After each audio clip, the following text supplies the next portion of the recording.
Hello and good morning, everyone, and welcome to your daily sit rep for Thursday, the 23rd of October, 2025. Flying through October, hard to believe there's only roughly 1 week left. With that, let's jump inside the Beltway. Robert, good morning. And let's go ahead and start with this ice tracker website. There's been a lot of talk. I was just watching a video that was posted over on X, and it's James Carville, longtime Democratic strategist, saying he wanted to see the collaborators of the Trump administration when Democrats take power, presumably in January 29. He said he wants to see them in orange pajamas and paraded in and around D.C., and he wanted people to spit on them because that's what you do with collaborators. It's kind of a nuts thing to say, but not that shocking, I guess. At any rate, we have Democratic members of Congress basically trying to identify these ICE agents who are enforcing federal law for presumably Truth and Reconciliation Commissions to come. Good morning, Mike. Well, that's what this looks like, and this is coming from Representative Robert Garcia, who's a California Democrat, and he said that House Oversight Committee Democrats are going to put up what they're calling a master ICE tracker, and this would allow members of the public to report ICE movements and operations nationwide.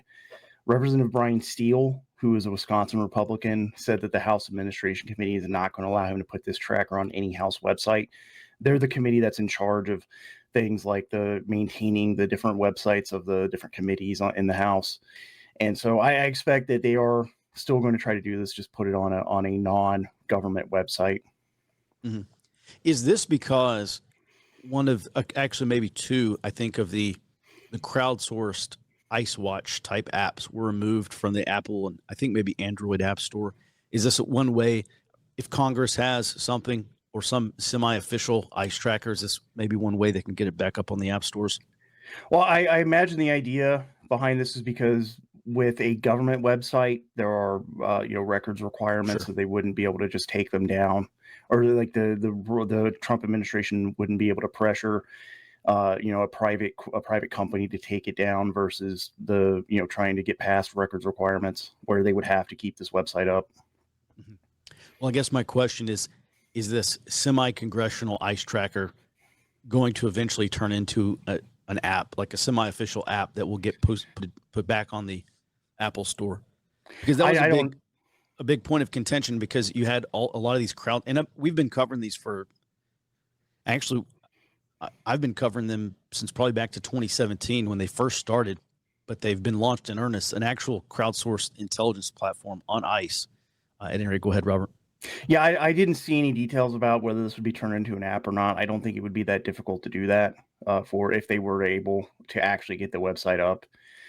It would, but I think this is going to be the next big fight between congressional Republicans and Democrats over this, trying to get this website up, which it wouldn't be difficult for them to turn into an app or some type of more easily accessible way for people to put stuff up on it.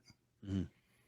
All right, let's move on, because mid-decade redistricting is another big deal that we're following, and it looks like North Carolina, they've approved a new map that gives Republicans +1 seat. Yeah, their state House of Representatives passed that new mid-decade map, and this is going to redistrict 1 seat away from Democrats to Republican control, likely after the 2026 election. So that now takes us to 7 Democrat-held seats that have been redistricted so far in Texas, Missouri, and North Carolina. Okay. Another thing that we saw back during the first Trump administration regarding judicial decisions on anything that would change elections, they would say, well, this is constitutional, you can do this, but it can't apply to this coming election. You have to wait 4 more years and it'll apply, or 2 more years maybe, and it'll apply to that election. What are we actually seeing here with these mid-decade maps? Are they going to be live for the 26 midterms, or we will not see them until 28? I think there's a chance we don't see them until 28. Right now, that lawsuit in Texas, it's LULAC versus Abbott, I believe, is they've had a hearing on it. At the beginning of this month, or the end of August, or the end of September, and I still have not seen any ruling out of the court as far as how that lawsuit is going to go forward. So that's still kind of up in the air. Mm-hmm. All right. And then moving over to Indiana, You say Indiana State Senate Republican leaders are resisting this mid-decade map change. I wonder how much of this is due to Mike Pence or his influence in the state of Indiana. What's the latest? Well, this is the Indiana State Senate President Roderick Bray, and he said that the Indiana Republicans do not have enough votes to pass this new mid-decade map in the Senate. However, there are people who are familiar with the White House pressure campaign on Indiana Republicans who said a White House poll of these Senate Republicans revealed that a majority of them would back a new mid-decade map. So it looks like this is basically just Bray and the state Senate GOP leadership holding this up. And their Governor Mike Braun, according to some of these people, is getting ready to call a new or a special session, possibly as early next week. So I expect this White House pressure campaign to ramp up with the idea that they would get past Bray and get these votes to get a new map. Mm-hmm. I would just note, this is all being more or less directed by the White House. This started in Texas, which was, honestly, Texas was kind of primed to do this anyway. And I would just remind viewers, and if you're listening later on the podcast version, remind listeners, Republicans say that they are restoring a balance of representation because there's this Voting Rights Act that we've covered before. We'll cover it again because we're waiting for the Supreme Court to.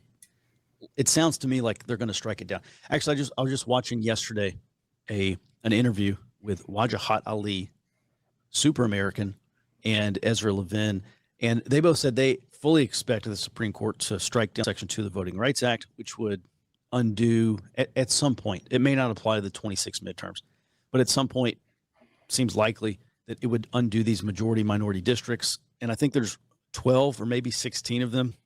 I think predominantly maybe all of them in the South, Robert? Yes. Okay. So those are 12 Democrat districts that are going to flip to Republicans. Well, they're going to redraw the boundaries at the state level, and then they'll be reliably Republican boundaries. So that's plus 12 already. And I was having coffee yesterday morning with a local politician and explaining this to him. And I get this is kind of far enough out there where a lot of people just don't have a sense of urgency. And I would say even many Democrats I've seen do not have a sense of urgency. I don't maybe think they recognize that this is inevitable, that Republicans probably will rebalance power, rebalance representation in the House. Because not only do you have the unconstitutional Section 2 of the VRA, you also have the 2020 census, which counted illegal aliens and artificially created how many seats did one of these NGOs estimate the Democrats had because of that 2020 census? I don't recall offhand, but I do remember that they undercounted the estimate of the undercount was like almost 10 seats, I think, went to Democratic states because they were overcounted, and then there were roughly the same amount of seats away from Republican states that were undercounted. Mm-hmm. Yeah, I've not seen Republicans make that case, but we're going to hear a very, very strong case, a lot of backlash coming from Democrats. And I wonder what kind of communication strategy the White House has to. I mean, really, this is coming down to a legitimacy issue. Democrats are going to say that Republicans stole congressional power, that we have an illegitimate Congress if Republicans do end up winning because of this Voting Rights Act, unconstitutional decision, and then the mid-decade redistricting. All right. More days of our lives, political stuff. Let's go ahead and move on. Thanks for that, Robert. Move on over to the global sit rep. Starting with Ukraine. Take it away, please, Jared. Yes. So this is at a press conference yesterday. President Trump basically insinuated that the U.S. is going to back off of dealing with a ceasefire in Ukraine. He confirmed that he's not going to have a meeting with Putin because all the talks so far have been fruitless. Ukraine is not going to receive Tomahawks anytime soon because doing so would require Americans to fire the Tomahawks, and you can't train them up for over a year anyway. And the U.S. is putting more sanctions on Russia. Trump also called on Ukraine and Russia to just be reasonable and freeze the conflict where it's at, call a ceasefire, then work out a peace from there. That said, that signals to me that he's just throwing his hands up saying, okay, you guys will handle this and we're backing off. Will not prevent the Europeans from buying weapons to send to Ukraine. Just the U.S. is pulling out of direct action here. Sure. And speaking of U.S. weapons, according to the head of the U.S. Taiwan Business Council, The U.S. is going to release new guidelines internally to expedite the delivery of what he called defense tech products to Taiwan. Now, the head here, he delivered this news actually even at the U.S. Taiwan Defense Industry Conference, but that was all he did was say, "Hey, there are new guidelines coming down that will expedite this." This has been a recurring issue from Taiwan. They say we buy all this stuff for $30 billion behind on deliveries. So if you can speed that up, that'd be great. 2027 is around the corner. And that's 30 billion that we're behind on deliveries. And it's not a delivery problem. It's a production problem. Is that correct? That I think it's both, just because it's been stacking up for so many years. Like some of the weapons have been produced. It's just a matter of getting them there. Over in China, China's been running their fourth plenum all week, and the Chinese Communist Party formally agreed to the latest round of purges. Now, we covered the top two last week, but there were a lot more that were elaborated on recently, and that included the former head of the Southern Theater Command, the current heads of the Eastern Theater Command and the People's Armed Police, several political commissars all throughout the service branches there, and a bunch of provincial level politicians. But what really stood out to me here is hitting the Eastern Theater Command, the Southern Theater Command. Those are the primary combatant commands for the Taiwan war effort, and the People's Armed Police doesn't get a lot of airtime, but they're actually training to deploy with the People's Liberation Army, probably going to be stood in as an occupation force more than anything else, but they are actually taking military training to assist with the conquest of Taiwan.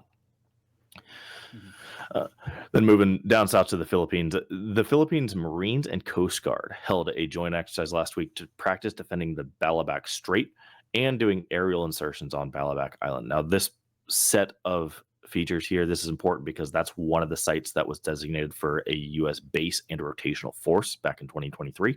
So what the Philippines is doing here is preparing to independently defend a U.S. base.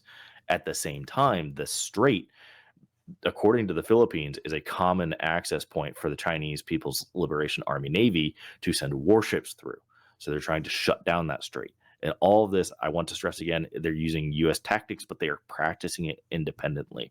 That's honestly, I think, a very good indicator of where the anti-China coalition stands, is they are preparing to actually act on their own, even if the U.S. is not there.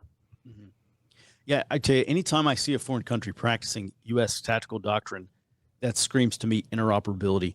So they would have, Jared, you're saying they have the ability to operate independently or under some U.S. allied command, possibly, if we do get into a World War III scenario. Yes, in the U.S., you can see in this map, basically the entire Philippines. The U.S. has been building up.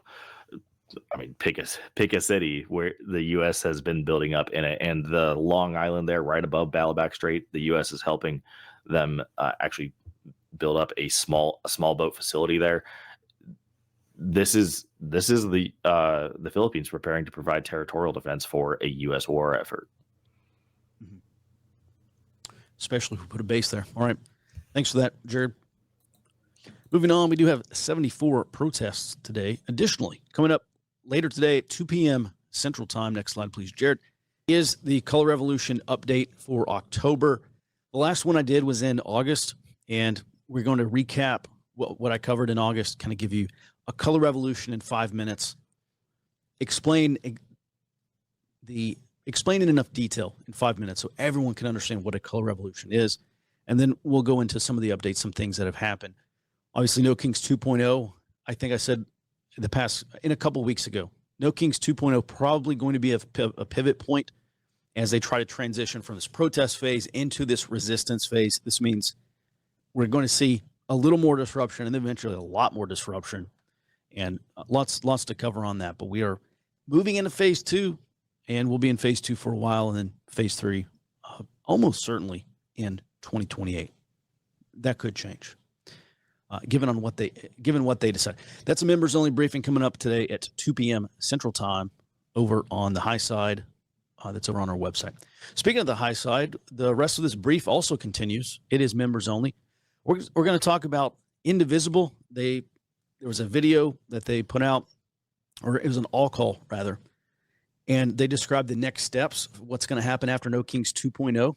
and there was this woman there. She is I don't want to presume her gender, first of all, but her name was Jiggy, and she is some honcho over Indivisible.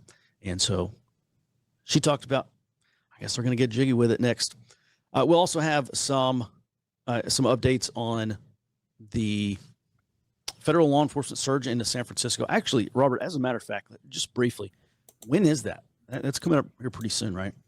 Yeah, they apparently they are expected to send 100 federal agents to San Francisco later today to get that started. Mm-hmm. Okay, all right, and we'll finish up with our far left sit rep and our Homeland Operations briefing as well. If you'd like to join us for the rest of this briefing, it's members only. Head over to forwardobserver.com/trial. If you sign up now, you can still catch the rest of the briefing. It's of course recorded. You can also catch it later if you can't catch it live. And with that, everyone, thanks for the support. Thanks for watching our sit rep. Jared, if you would please take us out, and early warning members, please stand by.